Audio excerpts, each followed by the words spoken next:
안녕하십니까. 맥체인 성경 읽기 역대하 5장에서 6장 11절까지, 요한일서 4장, 나훔서 3장, 누가복음 19장. 첫 번째, 역대하 5장에서 6장 11절까지 성전 봉헌과 하나님 임재의 영광. 본문 이해에 도움이 되는 배경과 맥락을 소개합니다. 역대하 5장에서 6장 11절은 솔로몬이 성전을 완성하고 언약궤를 지성소에 모시는 장면을 중심으로 전개됩니다. 5장에서 제사장들이 그때의 여호와의 전에 구름이 가득한지라 능히 서서 섬길 수 없을 만큼 하나님의 영광이 임하는데, 이는 하나님께서 다윗과 솔로몬의 순종을 인정하시며 성전을 예배의 중심으로 삼으셨음을 의미합니다. 이어지는 6장 1절에서 11절에는 솔로몬은 성전 건축의 의미를 해석하며 하나님께서 다윗에게 주신 약속이 성취되었음을 선포합니다. 이 단락은 성전이 인간의 의도를 넘어 하나님의 언약과 임재가 실현되는 장소임을 강조합니다.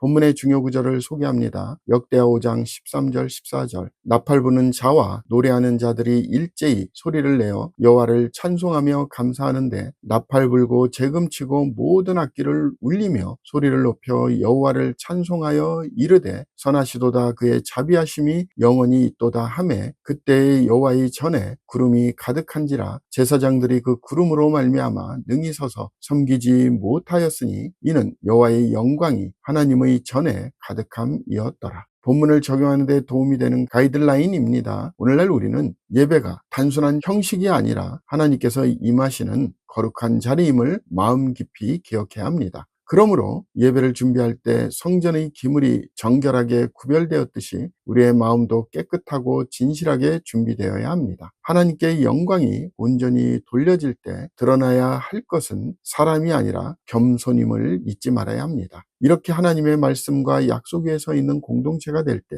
우리의 예배는 더욱 하나님이 기뻐하시는 예배가 됩니다. 두 번째, 요한일서 4장, 사랑의 근원은 하나님이시다. 본문 이해에 도움이 되는 배경과 맥락을 소개합니다. 요한일서 4장은 하나님의 사랑의 본질과 그 사랑을 받은 성도들이 어떻게 살아야 하는지를 집중적으로 다룹니다. 하나님은 사랑이심이라 라는 선언은 요한신학의 중심축으로 사랑이 단순한 감정이 아니라 하나님의 존재 방식임을 보여줍니다. 본장은 거짓 영들과 진리의 영을 분별하는 교훈, 하나님의 사랑을 체험한 자가 반드시 형제를 사랑해야 한다는 말씀, 그리고 사랑 안에 거하는 자는 두려움에서 자유롭게 된다는 가르침으로 구성됩니다. 사랑은 믿음과 순종의 열매이며 하나님의 생명이 우리 안에 있다는 증거입니다. 본문의 중요 구절을 소개합니다. 요한일서 4장 7절. 사랑하는 자들아, 우리가 서로 사랑하자. 사랑은 하나님께 속한 것이니 사랑하는 자마다 하나님으로부터 나서 하나님을 알고. 본문을 적용하는 데 도움이 되는 가이드라인입니다. 오늘날 우리는 사랑이 단순한 덕목이 아니라 하나님을 아는 삶의 중심이 되어야 합니다. 나와 다른 사람을 품을 때 우리는 하나님의 사랑을 드러내는 통로가 된다는 사실을 인정해야 합니다. 미움과 두려움을 내려놓고 사랑 안에서 참된 자유를 누릴 때 우리의 관계와 삶은 더욱 건강하게 변화됩니다. 그런 사랑이 공동체 안에서도 흘러가 하나님을 나타내는 삶의 현장이 되도록 힘써야 합니다. 세 번째, 나훔 3장, 니느웨의 최종 멸망과 하나님의 공의. 본문에 도움이 되는 배경과 맥락을 소개합니다. 나훔 3장은 니느웨의 최종적으로 돌이킬 수 없는 멸망을 선언하는 장입니다.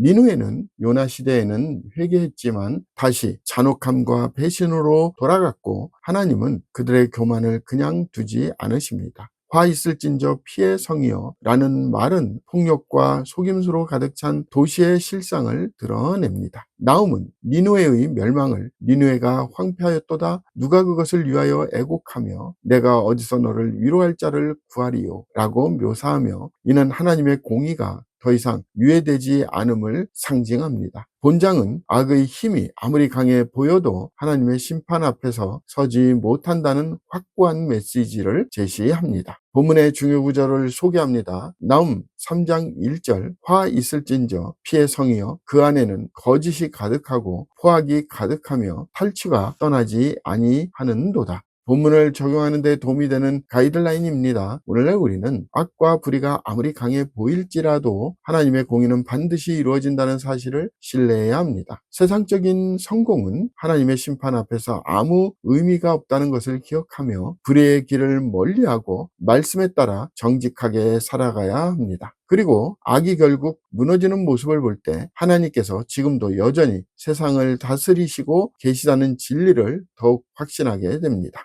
오늘의 마지막 본문 누가복음 19장 구원과 심판 그리고 하나님의 통치. 본문 이에 도움이 되는 배경과 맥락을 소개합니다. 누가복음 19장은 삭개오의 회심, 문화의 비유, 예수님의 예루살렘 입성 그리고 성전 정화로 구성되며 예수님의 공적 사역의 정점을 이루는 장입니다. 삭개오의 변화는 구원이 한 사람의 삶 전체를 새롭게 바꾸는 사건임을 보여줍니다. 이어지는 문화의 비유는 하나님 나라가 완전히 이루어지기 전 신자에게 맡겨진 책임과 심판의 원리를 설명합니다. 예수님의 예루살렘 입성은 메시아의 왕적 통치를 예표하고 성전 정화는 하나님 나라가 인간의 탐욕과 부패로 더럽혀지지 않음을 선포합니다. 본장은 구원과 심판 그리고 하나님 나라의 도래라는 세 중심축을 강조합니다. 본문의 중요 구절을 소개합니다. 누가복음 19장 10절 인자가 온 것은 잃어버린 자를 찾아 구원하려 함이니라. 본문을 적용하는 데 도움이 되는 가이드라인입니다. 오늘날 우리는 복음이 단순한 감동이 아니라 삶 전체를 바꾸는 구원의 능력임을 믿어야 합니다. 하나님께서 맡겨진 시각과 재능을 충성스럽게 사용하는 청지기로 살아야 합니다.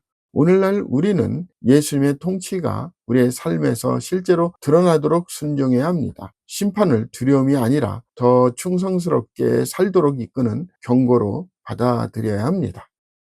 감사합니다.